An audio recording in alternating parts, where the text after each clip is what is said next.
Battle report for ROC West Virginia. Swiss rounds coming right up.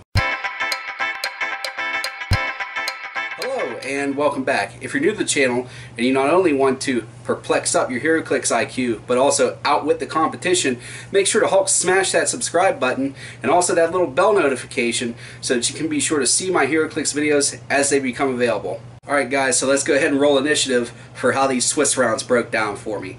Round 1, I faced a pretty unique team.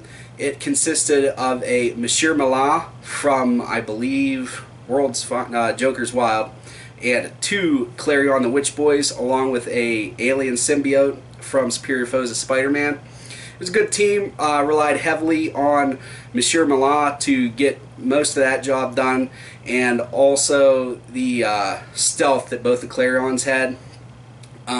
So basically what I did for that round was I running shotted and pulse wave with Goblin King, and used pulse wave with Iron Man once I got in a position to get around the stealth. And that's how I bust him up with that. And I also called in a Nick Fury with Iron Man, and also used Perplex and Enhancement with both Goblin King and Iron Man to give him a 14 attack with 6 damage to attack as Monsieur Mallah. So that's how I put him down pretty quick. It was a pretty quick round. It was a very good player. I had a lot of Swiss Army knife to get around what he was offering up. Then in round 2, I faced one of 3 Jakeem Thunder teams that I faced during the entire tournament. The team was Jakeem Thunder, 50-point Haha Joker with Proteus attached. There was also Eclipso and Kree Supreme Intelligence on the Jakeem Thunder, along with a Dormammu for Colossal Retaliation, and that was it. And man, these teams were really good. Actually, I played against this team in rounds 2, 3, and the first round of Swiss. That's how many Jakeem Thunders I had to take out. But it was really good. I got lucky the first time I played a Jakeem Thunder. I sent Iron Man over, and he did a pulse wave on Jakeem for a single target. I rolled doubles to knock him off of elevated, so he took an extra 2 damage for the fall damage, and that was pretty much it. It was just me cleaning up Jakeem the next round, and then I saved Haha Joker for last. All I did most of the evening for Colossals was I just outwitted their defense when available, picked Sidestep Poison with one of my Swiss Army knife characters, and then took them out that way, especially with that Dormammu and his 19 defense. Really tough to get around. That was the most consistent way that I could come up with to get around that. And then let me tell you how good Haha Joker is with Proteus on him. It just takes 1,000,000 clicks of damage. It feels like you can never get rid of him, and then he's getting +1 to all of his stats from Proteus. Even if he rolls a 1 with Proteus to take the damage, or whatever the roll is that he has to get to take damage, most of the time it's not putting him across a starting line or a KO line anyway, so really nothing happens. It's a really good strategy. I was pretty jealous I didn't come up with it myself. But what I did basically to get rid of that is the last thing was a Haha Joker left on the field.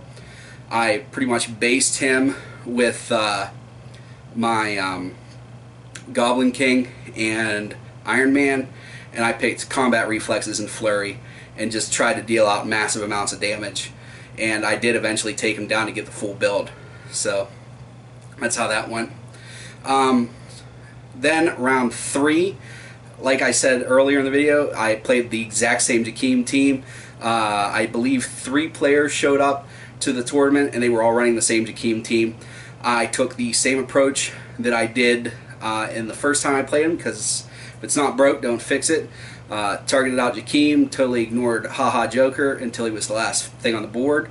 Didn't get as lucky on my roll for the single target pulse wave, as in I didn't knock back Jakeem into anything to take extra damage, but I did hit him with a single target pulse wave.